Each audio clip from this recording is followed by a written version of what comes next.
जय जिनेन्द्र सभी को। आत्मानुशासन की कक्षा अपन प्रारंभ करते हैं और सबसे पहले करते हैं अपन मंगलाचरण। मंगलाचरण आप सभी की स्क्रीन पर आ रहा है। आप और हम सभी मिलकर के मंगलाचरण करेंगे। सभी हाथ जोड़ लें। लक्ष्मी निवास निलयम विलीन विलयम निधाय हृदि वीरम आत्मानुशासन महम वक्षे मोक्षाय भाव्यानाम। जो लक्ष्मी के निलय रूप उन अविनाशी प्रभु को उर्धार ग्रंथ रचूं आत्मानुशासन भव्य जनों को है स्वीकार, भव्य जनों को है स्वीकार। यह आत्मानुशासन नामक ग्रंथराज है। इसकी रचना आचार्य गुणभद्र देव द्वारा आज से लगभग 1300 वर्ष पूर्व संस्कृत भाषा में हुई। इसमें 270 श्लोक हैं और उनमें से हम 142 श्लोक पढ़ चुके हैं। आज हम 143वां श्लोक पढ़ेंगे। 143 नंबर का श्लोक आज पढ़ेंगे। और इस श्लोक को पढ़ने से पहले कल जो हमने 142वां श्लोक पढ़ा था, यदि आप लोगों में से किसी ने याद किया हो या उसको आप सुनाना चाहते हो, अर्थ बताना चाहते हो, या उसके अंदर क्या बात आई है उसे संक्षेप में आप बताना चाहते हो, तो आप रेज हैंड कर सकते हैं। और जो भी आप में से रेज हैंड करेंगे उन्हीं में से किसी को बताने के लिए अनम्यूट किया जाएगा। हाँ जी, चलो मुन्नी जी, सबसे पहले आपका रेज हैंड हुआ है तो आप ही को हम अनम्यूट कर रहे हैं, आप बताएं। जय जिनेन्द्र। जय जिनेन्द्र। जय जिनेन्द्र। इसमें आया है जो कठोर पुरुष होते हैं, जो गुरु की वाणी जो होती है, चाहे कठोर भी हो तो ही मन को प्रफुल्लित करती है, क्योंकि वह उसका शिष्य का जीवन बनाती है। जैसे कि कठोर सूर्य की किरण भी एक फूल की पंखड़ी, फूल की मोड़ी को फूल बना देती है। उसी प्रकार कठोर गुरु की कठोर वाणी भी शिष्य को चारित्र उज्जवल बनाती है, उसको प्रफुल्लित, उसके मन को प्रफुल्लित करती है। इस श्लोक में यही बताया। बहुत अच्छा आपने बताया मुन्नी जी, बहुत बहुत आभार आपका। आप बहुत ध्यान से सुनती हैं और बराबर हर बार आप बताती हैं। कई बार हम आपको अवसर नहीं दे पाते, लेकिन आप हर बार बताने के लिए तैयार रहती हैं। बहुत बहुत धन्यवाद आपके लिए। तो कल हमने जो 142वां श्लोक पढ़ा था उसके अंदर ये बात आई थी कि जो भव्य जीव होते हैं वे तो अपने दोषों को सुनकर भी प्रसन्न होते हैं ताकि वे अपने दोषों को दूर कर सकें, उसका बुरा नहीं मानते हैं। कोई दोष बताने वाले से नाराज नहीं होते बल्कि प्रसन्न होते हैं। जिस प्रकार कमल की कली सूर्य की तीव्र किरणों से मुरझाती नहीं है बल्कि खिलती है, प्रफुल्लित होती है, फूल बन जाती है, उसी प्रकार भव्य जीव कठोर वचनों को गुरु के सुनकर के वह नाराज नहीं होता है बल्कि प्रसन्न होता है। चलो इसी बात को आगे बढ़ाते हुए अब 143वां श्लोक पढ़ते हैं। देखिए आप सभी की स्क्रीन पर 143वां श्लोक आ रहा है। बहुत छोटा सा श्लोक है, मात्र 2 लाइन का, अनुष्टुप छंद है और बात बहुत मार्म की इसके अंदर कहने वाले हैं। लोकद्वय हितम वक्तुम, अच्छा आपको दिखाई नहीं दे रहा होगा अभी, 1 मिनट फिर से करते हैं।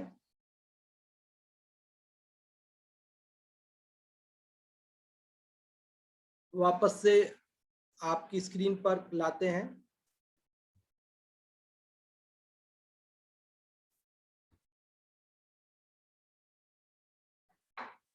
हाँ जी, अभी आया। ये 143वां छंद आपकी स्क्रीन पर आ चुका है, पढ़ते हैं। देखिए इसे। लोकद्वय हितम वक्तुम श्रोतुम च सुलभा पुरा दुर्लभा कर्तुम अद्यत्वे वक्तुम श्रोतुम च दुर्लभा। बहुत सरल श्लोक है, आप सब आसानी से इसका अर्थ समझ जाएंगे। पहले हिंदी वाला पढ़ते हैं इसका पद्यानुवाद।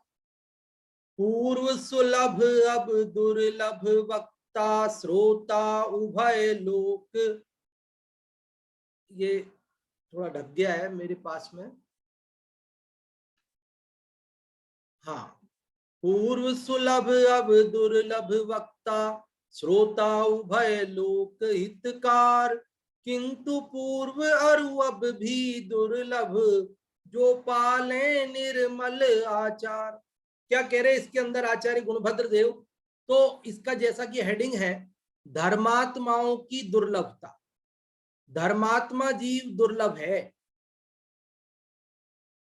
देखो इसका एक एक शब्द से अर्थ समझते हैं संस्कृत से।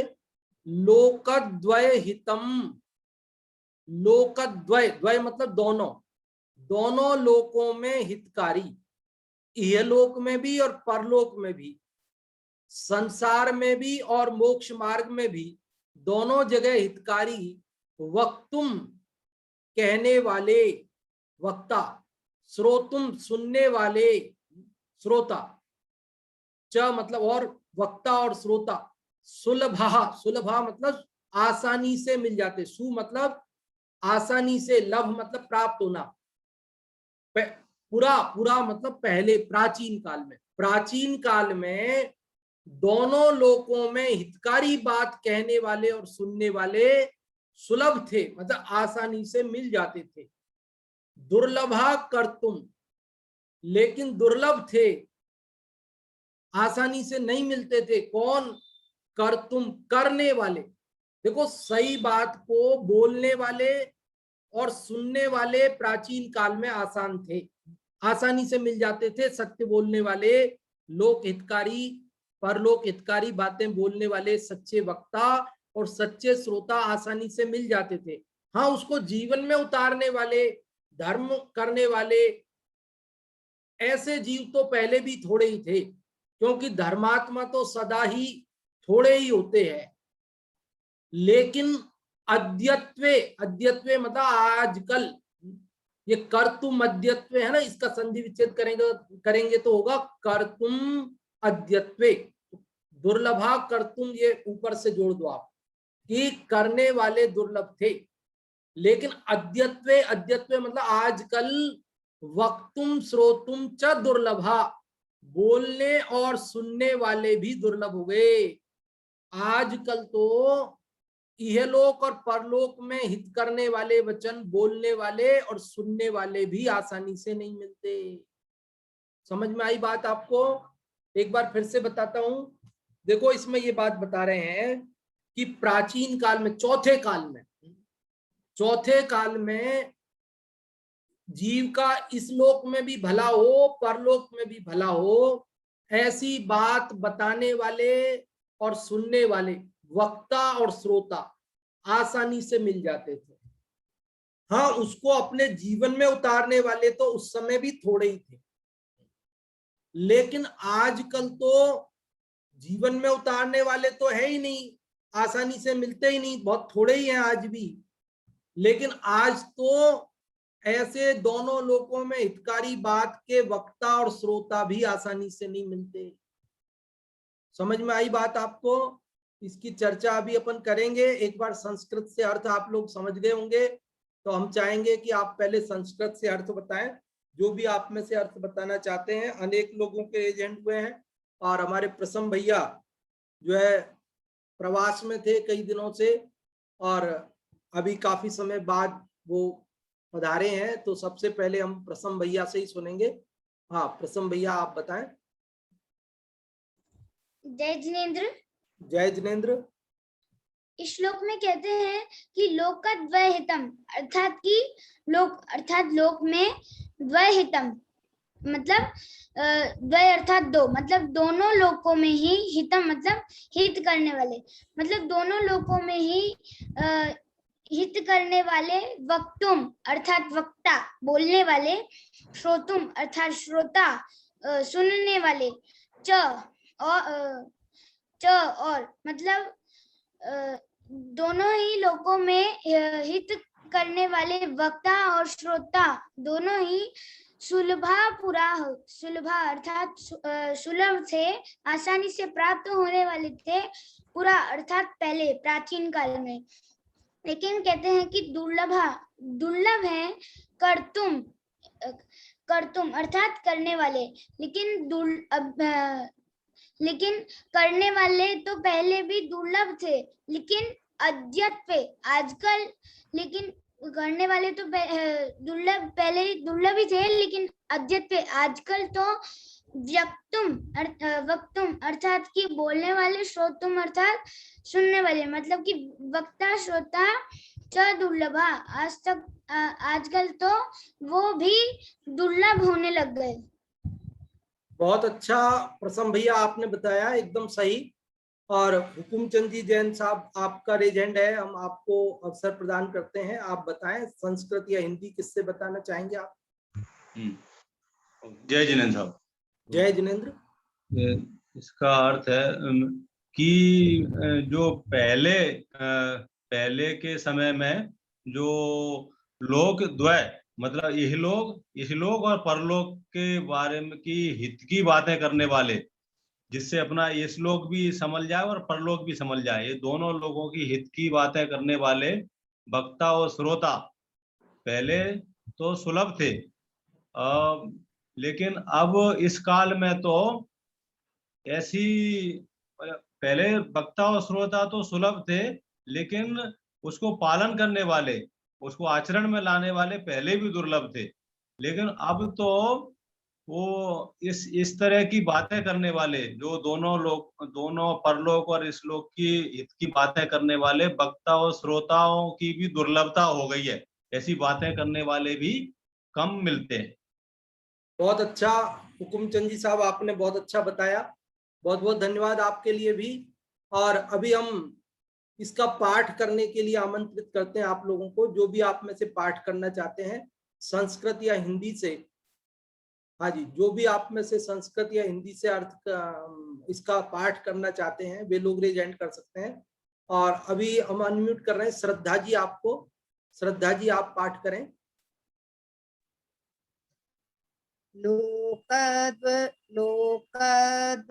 लोकद्वयहितं वक्तुं श्रोतुं च सुलभा पुरा दुर्लभा कर्तुं मद्वते वक्तुं श्रोतुं च दुर्लभा। बहुत अच्छा प्रयास आपने किया श्रद्धा जी, बहुत बहुत आभार आपका। थोड़ा सा इसको और लय अगर आप इस प्रकार बोलेंगे तो और अच्छा हो जाएगा। लोकद्वयहितं वक्तुं श्रोतुं च सुलभा पुरा दुर्लभा कर्तुमद्यत्वे वक्तुं श्रोतुं च दुर्लभा। बहुत अच्छा। और नीलम जी आपको हम अनम्यूट कर रहे हैं, आप बताएं।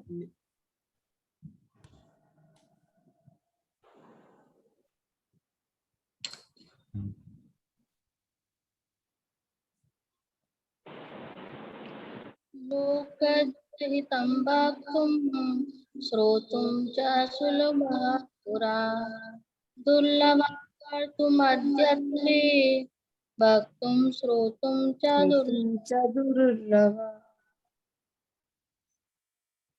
पूर्व सुलभ अब दुर्लभ वक्ता श्रोता वे लोक हित का किंतु भी दुर्लभ जो पाले निर्मल आचा।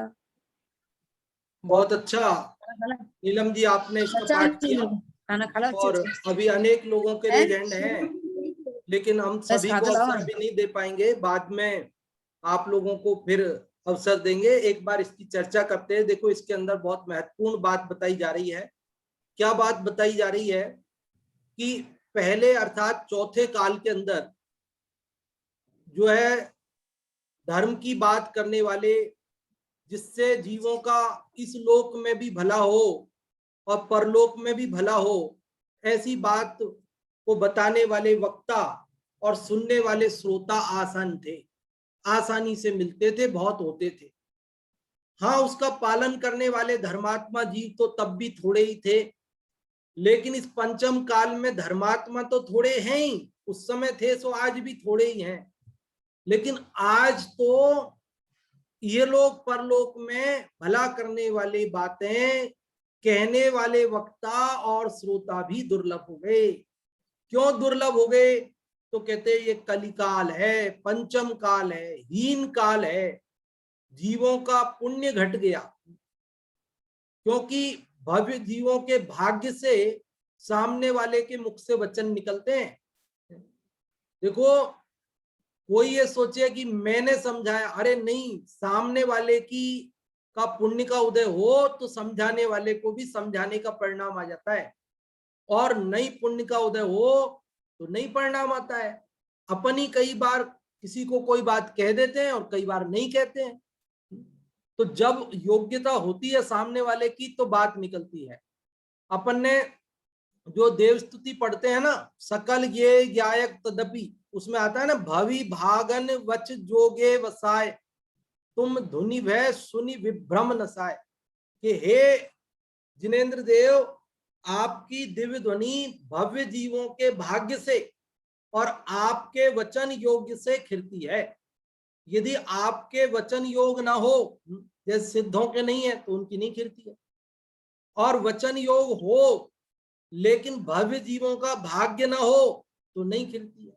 भव्य जीवों का भाग्य भी चाहिए और अनंत परमात्मा के वचन योग है, ये दोनों का निमित्त आपस में मिलता है, तब जाकर के दिव्य ध्वनि का योग बनता है। तो इसलिए ये सच्ची बात कहने वाले जीव पहले आसानी से मिलते थे, सुनने वाले भी मिलते थे, लेकिन आजकल नहीं मिलते। तो कारण क्या है? कि हीन काल है, हम लोगों का पुण्य घट गया, इसलिए हमारे को ऐसे सच्चे वक्ता और सच्चे श्रोता दुर्लभ हो गए।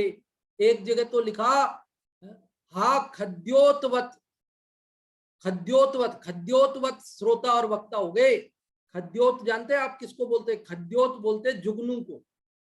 जुगनू एक कीड़ा होता है ना, जो उड़ता है जंगलों में, रात के समय ऐसे टिमटिमाता हुआ, चमकता हुआ नजर आता है, वो उसको जुगनू कहते हैं। अंग्रेजी में क्या कहते हैं मेरे को पता नहीं, हिंदी में तो उसको हम लोग जुगनू बोलते थे। हमने तो गांव में देखा भी है जुगनू रात के समय चमकते हुए, आप लोगों में भी अनेक लोगों ने देखा होगा, है ना। तो वो जो जुगनू होता है, तो हर जगह थोड़ी मिलता है जुगनू, कहीं कहीं, और वो कब, हमेशा नहीं चमकता।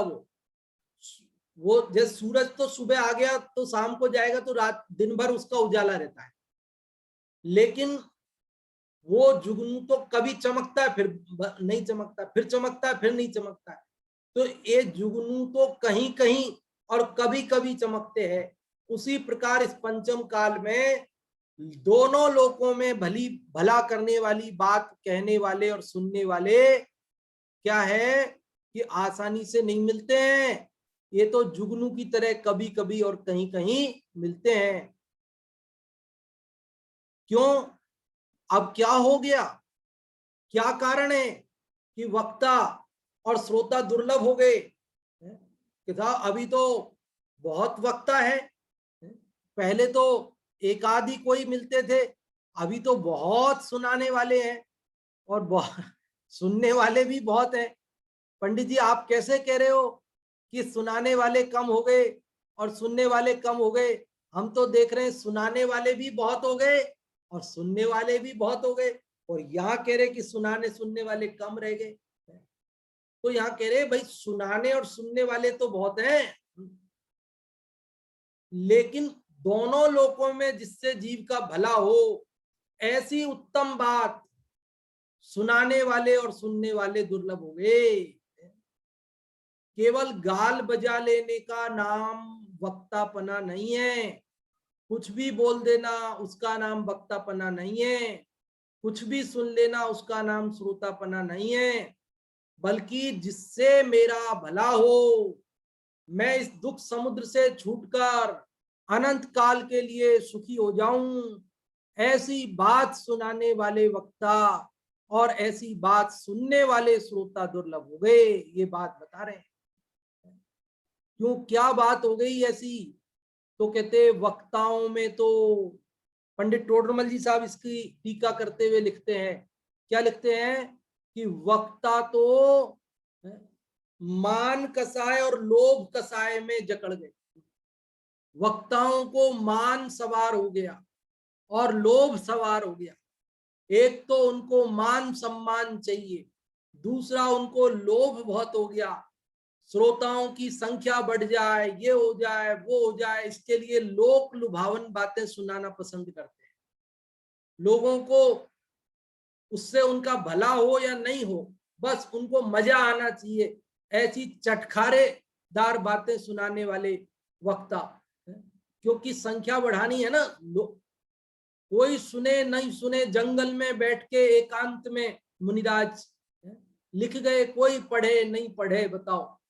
उन्हें कोई लोभ नहीं था कि कोई हमारे शास्त्र को पढ़ेगा। आज 1300 साल बाद आप और हम अपना भाग्य समझते हैं कि हमें ये पढ़ने का अवसर मिला, लेकिन उन्होंने तो ऐसा लोभ नहीं किया था कि कोई इसको पढ़े या ना पढ़े। उन्होंने तो अपने विशुद्धि के लिए, मम परम विशुद्धि, अपनी विशुद्धि के लिए, अपने आत्म कल्याण के लिए, अपने उपयोग को पापों से बचाने के लिए ये शास्त्रों की रचना की। तो यहाँ बताया टोडरमल जी साहब ने कि वर्तमान पंचम काल में वक्ता तो लोभ और मान के अभिलाषी हो गए, और श्रोता तो कहते श्रोता जड़ और वक्र हो गए। जड़ मतलब अज्ञानी और वक्र मतलब मायाचारी हो गए। वे भी वही बात सुनना पसंद करते हैं जहां उनको सम्मान मिले, जहां उनको उनका नाम बार बार प्रवचन में लिया जाए, फला साहब, तो वो पसंद करते हैं। हाँ भाई, चलो वो पंडित जी तो हमारा नाम लेते हैं, तो उनकी बात तो सुनेंगे। और जो पंडित जी उनका नाम नहीं लेवे बीच में, तो वहां अरे साहब वो उनका नाम लेंगे, उनका नाम लेंगे, हमारा तो नाम लेते नहीं। समझ रहे हैं बात को?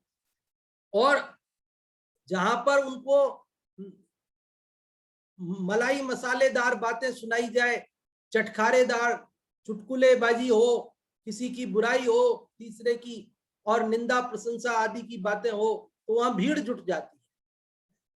लेकिन जहां मेरे एकत्व भक्त भगवान आत्मा की बात सुनाई जाती हो, जहां मेरे भाव के अभाव का मार्ग बताया जाता हो, वहां यदि मुझे चप्पलों में बैठकर सुनने मिले तो भी मैं सुनने के लिए तैयार हूं। ऐसे श्रोता दुर्लभ है भैया। अभी तो कहते कि साहब वहां पंखा नहीं है साहब, ऐसी गर्मी में कौन सुने। मंदिर में वो बार बार लाइट चली जाती है तो पंखा बंद हो जाता है, वहां पे वो इन्वर्टर भी तो नहीं लगा रखा है। हमारे घर में तो एसी लगा हुआ है, हम तो अपने घर में बैठे रहते हैं साहब, कौन जाए सुनने के लिए। समझ रहे हैं बात को? तो श्रोता कैसे हो गए? जड़ और वक्र हो गए, इसलिए परीक्षा रहित हो गए, हठग्राही हो गए, परीक्षा नहीं करते कि सत्य क्या है, जिनागम से जिनवाणी से मेल नहीं बिठाते कि ये बात जो कही गई है यह जिनागम के अनुसार है या नहीं है, और अपना अपना हठ पकड़ रखा है। किसी ने ये मान रखा है पुण्य में धर्म है, तो अब पुण्य में धर्म जो वक्ता सुनाए बस वही सुनना है और कुछ सुनना नहीं। वो ये कहे कि पाप और पुण्य समान है, दोनों बंध के कारण है, तो ये बात नहीं सुनी। अरे भाई जिनवाणी से मिलाओ ना, जिनवाणी में क्या लिख रही है? तो बोले नहीं, हमारे तो ये बात सुननी है कि पुण्य में धर्म होता। समझ रहे हैं बात को? तो यहाँ पर एकांत सुनने की आदत पड़ गई है लोगों को, एकांत सुनने की। जहां पुण्य को गालियां दी जाए बस वही सुनना पसंद आता है कई लोगों को। जहां पाप और पुण्य में थोड़ा अंतर बता दिया जाए, क्योंकि अपेक्षाएं तो है ना जिनागम में, दोनों अपेक्षा है, तो वो अंतर वाली अपेक्षा नहीं सुनना चाहते। कोई तो उनमें सर्वथा अंतर मान के पुण्य को भला मानने वाली बात सुनना पसंद करते हैं, और कोई दोनों को सर्वथा एक सुनने वाली बात पसंद करते हैं। लेकिन दोनों अपेक्षाएं जिनागम में कही है, उनको सापेक्ष जो कथन है उसको निरपेक्ष सुनना पसंद करते हैं। जबकि आप जानते हैं कि स्यादवाद मुद्रित है जिनवाणी। जिनवाणी निरपेक्ष नहीं होती है, जिनवाणी सापेक्ष होती है। यहाँ हर अपेक्षा से बात आती है और हम केवल एक अपेक्षा से सुनना चाहते हैं। हठ पकड़ के बैठे, वो कोई, सबने अपना अपना हठ पकड़ रखा है। हमारे देश में जितने भी मंदिर हैं और जितने भी पूजा करने वाले हमारे श्रावक भाई हैं, उतनी पूजन की पद्धतियां प्रचलित है। हर दो आदमियों की पूजन करने का तरीका एक नहीं है।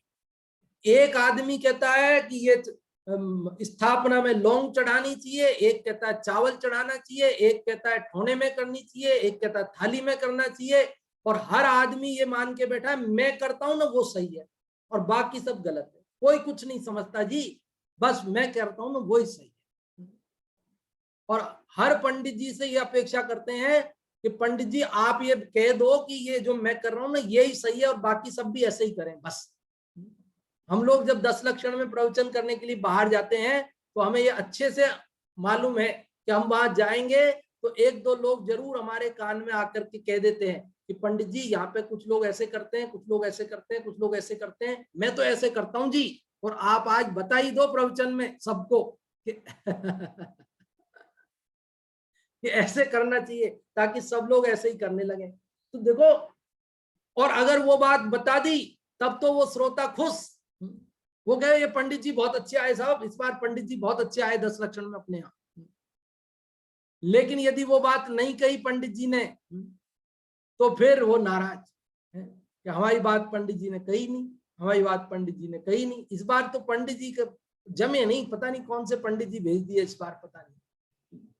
तो ऐसे श्रोता परीक्षा नहीं करते और इसलिए सत्य बात सुनने नहीं मिलती। देखो, एक कहानी सुनाते आपको, बहुत दिन हो गए कहानी सुनाए, बहुत दिनों से कहानी नहीं सुनाई ना आप लोगों को। आज हमारे प्रसम भैया भी आ गए, कहानी सुनो। देखो, जब हम परीक्षा नहीं करते तो सत्य वक्ता क्यों सत्य बात कहेंगे। और एक नगर में एक पंडित जी थे और वे पंडित जी वहां पर प्रवचन करते थे, लोगों को पढ़ाते थे धर्म की बातें। उन्होंने बहुत मेहनत करके लोगों को पढ़ाया और उनको सिखाया कि देखो वेद 4 होते हैं, ऋग्वेद, यजुर्वेद, अर्थवेद, सामवेद, 4 वेद होते हैं। ऐसा पढ़ाया, सबको याद कराया, बड़ी मेहनत की उन्होंने निस्वार्थ भाव से।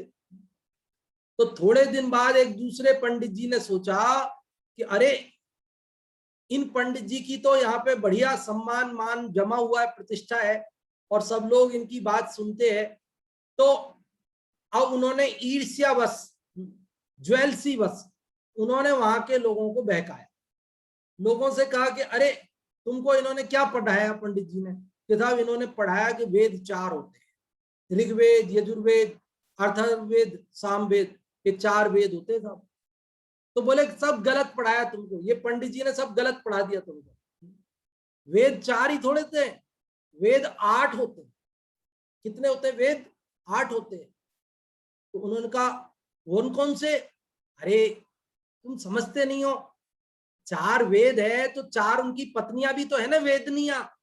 4 वेद है, 4 वेदनियां है, सब जोड़े से होता है। देखो रात दिन, सूरज चांद, चिड़िया चिड़ा, सब जोड़े से होते हैं। पुरुष स्त्री सब दुनिया में सब जोड़े से होते हैं। तो 4 वेद है तो 4 वेदनियां कहाँ चली गई? ये पंडित जी ने तुमको सही नहीं पढ़ाया। वेद 8 होते, 4 वेद और 4 उनकी पत्नियां वेदनियां। तो लोगों ने कहा अरे पंडित जी साहब, आज आपने हमारी आंखें खोल दी, ये पंडित जी ने हमको बहुत बेवकूफ बनाया, अब इनको हम भगा देंगे, आज से आप ही प्रवचन करो, हम तो आपका सुनेंगे। उन्होंने भगा दिया पंडित जी को। वो पंडित जी कहने लगे एक बार मेरी बात तो सुनो, बात क्या हुई? तो कहते नहीं सुननी हमें आपकी बात, जाओ आप, आज तक आपने हमको बहुत बेवकूफ बनाया। कि बोले क्या बेवकूफ बनाया, बताओ तो सही। नहीं बताना है, जाओ आप, तो नहीं सुननी आपकी बात। भगा दिया हमको और ये पंडित जी को बिठा दिया। अब ये पंडित जी पढ़ाने लगे, समझ गए बात?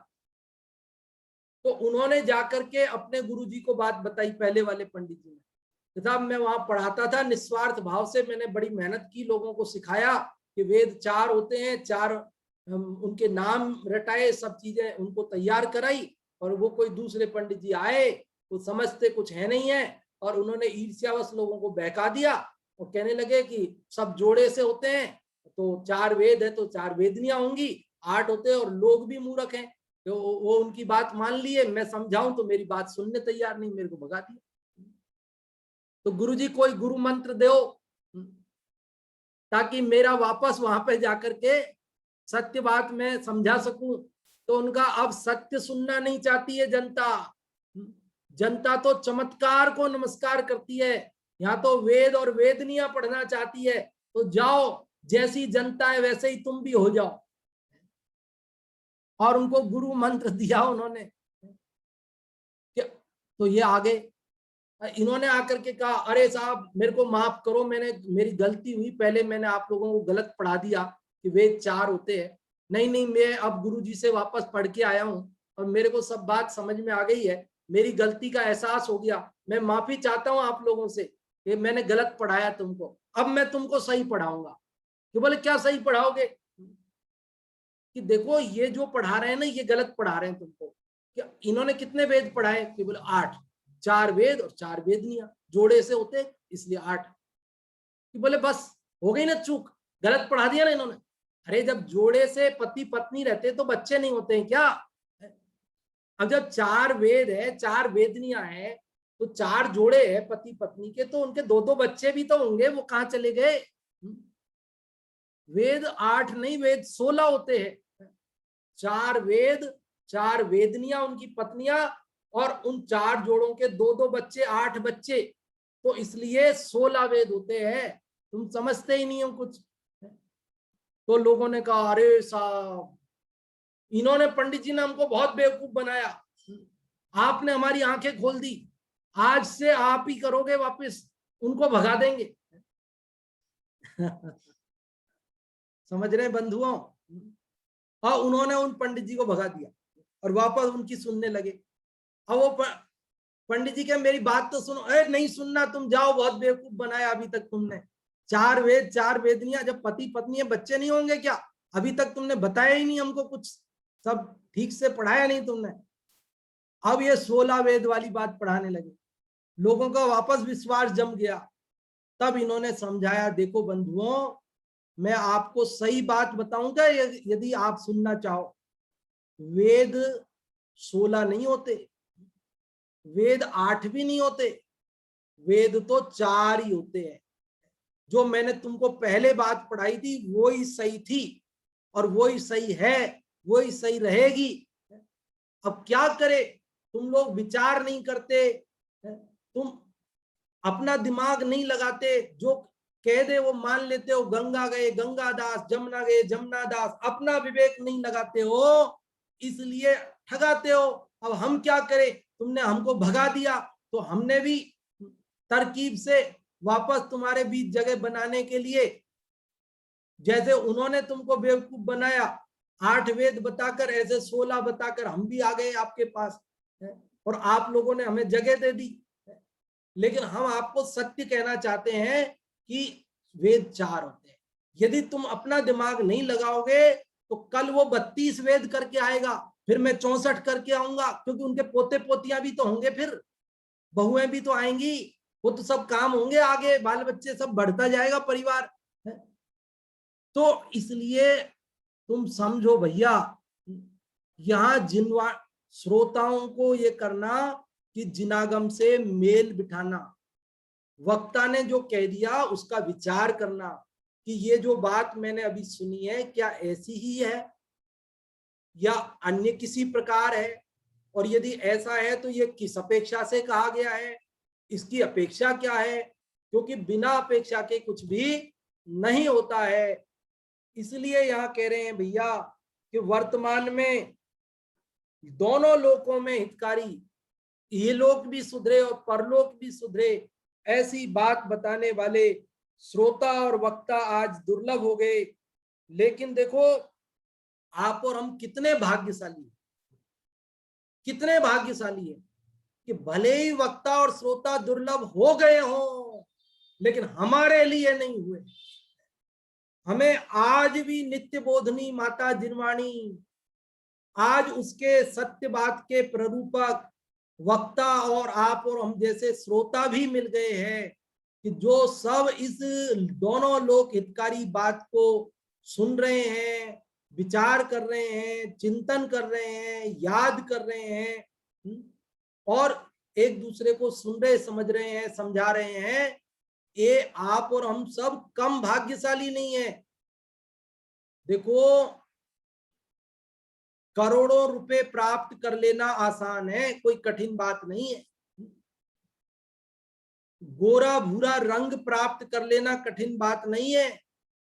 चुनाव जीत लेना कठिन बात नहीं है, लेकिन सत्य धर्म की बात सुनने मिलना ये बहुत दुर्लभ है। धन कन कंचन राज सुख सबई, धन कन कंचन राज सुख सबई सुलभ कर जान, दुर्लभ है संसार में एक यथार्थ ज्ञान। कि धन कन कंचन राज सुख सब ही सुलभ कर जान, ये सब तो सुलभ हैं, अनेक बार प्राप्त किए हैं, लेकिन ये यथार्थ ज्ञान की प्राप्ति होना ये दुर्लभ है, ये आसान नहीं है। इस कलिकाल में तो और भी मुश्किल हो गया है। इस कलिकाल में तो सत्य बात को कहने वाले श्रोता, वक्ता और सुनने वाले श्रोताओं का मिलना बहुत मुश्किल हो गया है। शायद युक्ति अनुशासन में आता है, समंत भद्र स्वामी ने लिखा, कालः कलिर्वा कलुशासयो वा श्रोतु प्रवक्तुर वचना नयो वा त्वच्छासनैक काधिपतित्व लक्ष्मी प्रभुत्व शक्तेर अपवाद हेतु। कि हे भगवान, हे अरहंत भगवान, आज जो है ऐसे वक्ता और श्रोता दुर्लभ हो गए जो सत्य बात कहें। जो श्रोता हैं वे भी कलुषित आशय वाले हो गए, और जो वक्ता हैं वे भी कैसे हो गए हैं कि वे अपेक्षा रहित कथन करते, नयों से रहित कथन करते, नयों के जानकार नहीं है, नए पूर्वक कथन नहीं करते हैं, निरपेक्ष कथन करते हैं, जिसके कारण से जो तीन सर्व और जो जैन शासन किया एकाधिकार था, आज वो लुप्त हो गया, हम गिने चुने रह गए, क्योंकि वक्ताओं ने अपेक्षा को ढंग से नहीं समझा सके, श्रोता भी नहीं समझ सके, इसलिए लोग जो है घटते गए जैन धर्म के मानने वाले। बहुत सारी बातें हैं, समय अपने को परमिशन नहीं दे रहा, केवल 6 मिनट बची है। भर्तृहरि ने भी नीति शतक में लिखा, बौद्धारो मत्सर ग्रस्ता प्रभवो स्मय दूषिता अबोधो हताश्चान्य जीर्ण मंगे सुभाषितम। वो कहते हैं जो बुद्धिमान लोग हैं वे तो एक दूसरे से ईर्ष्या करने में ही टाइम पास कर रहे हैं। सत्य बात को कौन सुनेगा बताओ? जो ज्ञानी लोग हैं, जो सुन सकते, समझ सकते, वो तो एक दूसरे से ईर्ष्या कर रहे हैं। और जो पैसे वाले धनवान लोग हैं वो घमंड में चूर है, पैसे के मान में चूर है, वो इसलिए नहीं सुन रहे। कह रहे विद्वान ईर्ष्या में व्यस्त हैं और जो सेठ हैं वे घमंड में चूर है, और बाकी सब तो बेचारे अज्ञान से पीड़ित हैं, वो क्या समझेंगे। इसलिए भर्तृहरि अपना दुख व्यक्त करते हुए कहते हैं कि जीर्णम अंगे सुभाषितम, ये जो अच्छी बातें हैं सुभाषित, ये हमारे साथ ही जीर्ण हो जाएंगी, हमारे शरीर के साथ नष्ट हो जाएंगी, कोई सुनने वाला नहीं है। पंडित दीपचंद जी कासलीवाल ने भी अपनी ये पीड़ा व्यक्त की। उन्होंने लिखा कि हम कोई सत्य बात सुनाना चाहते, आत्मानुभूति की, धर्म की बात बताना चाहते, लेकिन लोग सुनने वाले नहीं है, इसलिए हम लिख के जाते हैं कि कभी किसी का भाग्य होगा तो पढ़ लेगा। बोलो पंडित दीपचंद जी कासलीवाल साहब के उनको लगा कि हम कोई बात बता सकते हैं आत्म कल्याण की, लेकिन लोग सुनने वाले नहीं मिलते हैं, तो वो बोले हम लिख के चले जाते हैं पुस्तक में, ग्रंथ में, तो बाद में कोई का भाग्य होगा तो पढ़ लेगा। तो इस प्रकार से आज अपन ने ये 143 नंबर के श्लोक की चर्चा की, जिसके अंदर हमने ये समझा कि चौथे काल में, पूर्व काल में धर्म के सुनने और सुनाने वाले तो आसानी से मिल जाते थे। हाँ, उसका पालन करने वाले आसान नहीं थे पहले, लेकिन आजकल तो धर्म के पालन करने वाले तो आसानी से नहीं मिलते, सो नहीं मिलते, लेकिन आजकल तो हित और दोनों लोक में हित करने वाले ऐसे सत्य धर्म के वक्ता और श्रोता भी दुर्लभ हो गए हैं। किंतु हम भाग्यशाली हैं कि हमें ऐसे सच्चे वक्ता और श्रोता की प्राप्ति हो गई है। अभी इस बात को यहाँ पूर्णता की ओर जाती है, 3 मिनट बची है। आप लोगों में से कोई कुछ बताना चाहते हो, इस श्लोक का सार बताना चाहते हो, आपको जो भी समझ में आया है वो बताना चाहते हो, तो हम आपको अनम्यूट करते हैं। और नीलम जी, आपका रेजेंड हुआ है सबसे पहले, आप ही को हम सबसे पहले अनम्यूट करते हैं, आप बताएं।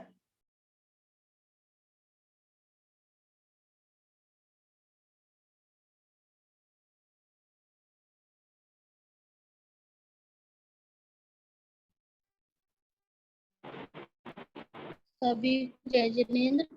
इसमें आचार्य गुणवत्ताचार्य बताते हैं कि पहले चतुर्थ काल में तो दोनों लोकों में हितकारी कथन कहने वाले वक्ता और श्रोता दोनों उपलब्ध थे, लेकिन करने वाले उस समय भी दुर्लभ थे। लेकिन अभी पंचम काल में तो वक्ता और श्रोता दोनों ही दुर्लभ हैं। तो इस माध्यम से वो ये बताना चाहते हैं कि धर्म की बात कहने और सुनने वाले अभी इस पंचम काल में दुर्लभ है, क्योंकि जो वक्ता है वो तो मान दशाएं में लोभ में गाफिल है, तो वो इसलिए और नए अपेक्षा से बातें नहीं करते, इसलिए वक्ता दुर्लभ है। और श्रोता भी सुविधाजनक हो गए हैं, तो वो भी जिनवाणी की बात नहीं सुनना चाहते, तो श्रोता भी दुर्लभ है। लेकिन इतनी सब विपरीतताओं के बाद भी हम इतने लकी हैं कि हमको वक्ता भी उपलब्ध हैं और हम सुनने वाले भी तैयार हैं।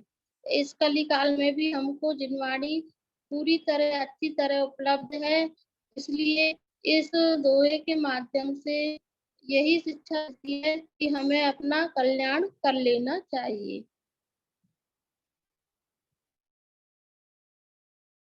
बहुत अच्छा नीलम जी, आपने इसका सार बताया। और अभी हुकुमचंद जी साहब, आपका भी रेजेंड है, हम आपको भी अनम्यूट कर रहे हैं, आप भी बताएं। हाँ जी। जय जिनेन्द्र। जय जिनेन्द्र। तो बताया कि पहले पूर्व काल में भी कम से कम सुनने वाले तो कम से कम सच्चे थे, भले ही आचरण करने वाले कम थे। लेकिन आजकल तो कहने सुनने वाले भी कम हो गए, सच्ची बात को कहने और सुनने वाले भी कम हो गए, तो फिर आचरण तो फिर होगा कहाँ से, जब कहने सुनने वाली वो तो फिर कम हो ही जाएंगे। तो ये तो हो गया। लेकिन एक मेरे को एक इसमें प्रश्न है कि पहले तो जैसे अपन अगर चौथे काल की बात करें, या तो वैसे तो करने वाले ज्यादा थे, आचरण तो पहले ठीक थे, कि मतलब इतने मुनि थे, एक समोसरण में करोड़ों मतलब मोक्ष गए, साथ में इतने गए। मेरे ख्याल से मुझे ऐसा लग रहा है, मतलब आप बात तो सही है, वो तो ग्रंथ का श्लोक है, बिल्कुल सही है, लेकिन मुझे ऐसा लग रहा है कि पहले थोड़े करने वाले ज्यादा थे, ऐसा लग रहा है। हाँ जी, देखिए आपने बहुत अच्छा प्रश्न उठाया। इस प्रश्न के लिए 1 मिनट में एक्स्ट्रा हो जाए तो जय कुमार जी साहब से मैं क्षमा चाहता हूँ। हाँ जी, देखिए बात यह है कि 6 महीना और 8 समय में 608 जीव मोक्ष जाते हैं। ये करुणान योग का नियम है। भले ही कितने ही तीर्थंकर हो, कितनी दिव्य ध्वनि खिले और कुछ भी चौथा काल हो, लेकिन फिर भी 6 महीना 8 समय में 609 जीव नहीं जाएंगे मोक्ष, 608 ही जाएंगे। और वर्तमान में पंचम काल में भी भले यहाँ पंचम काल प्रवर्त रहा है, यहाँ से मोक्ष नहीं जाते, तो भी 6 महीना 8 समय में 608 जीव आज भी मोक्ष जा रहे हैं। भले वो विदेह क्षेत्र आदि से, जहां भी अभी चौथा काल प्रवर्तता है, सदा काल, वहां से जा रहे हैं, लेकिन जा रहे हैं।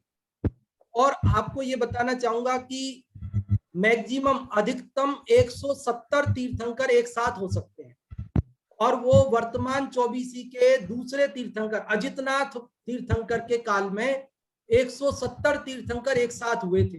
तो आप सोचो 170 तीर्थंकरों की दिव्य ध्वनि खिल रही थी, तो भी 6 महीना 8 समय में 608 जीव ही मोक्ष जा रहे। तो इसलिए जो धर्म के आचरण करने वाले हैं वे तो पहले भी थोड़े ही थे, आज भी थोड़े ही हैं। वो तो 608 तब भी थे, अभी भी 608 ही है। लेकिन उस समय कम से कम 170 तीर्थंकर तो थे, सत्य धर्म के वक्ता श्रोता तो थे, इतने लोग सुनने तो जाते थे दिव्य ध्वनि। लेकिन आज वैसे नहीं है। तो ये दुर्लभता बताई है, और दुर्लभता बता करके हमको अपने को भाग्यशाली समझना चाहिए कि हम उन दुर्लभ जीवों में से शामिल हैं कि हमें सत्य धर्म के सुनने सुनाने वाले मिले हैं। तो अभी मैं बात को यहाँ विराम देता हूं, और अगले श्लोक की चर्चा, बहुत सुंदर सुंदर श्लोक आने वाले और भी कल करेंगे। और अभी आमंत्रित करते हैं पंडित जी जय कुमार जी साहब कोटा, आपको पधारे हैं पंडित जी साहब, और नाटक समयसार जी की आपकी सुंदर कक्षा चलती है, उसे प्रारंभ करावें। बहुत बहुत धन्यवाद पंडित खेमचंद जी साहब। आत्मानुशासन के सुंदर श्लोक और उन पर सुंदर सुंदर चर्चा अभी हमने सुनी, और अभी अपन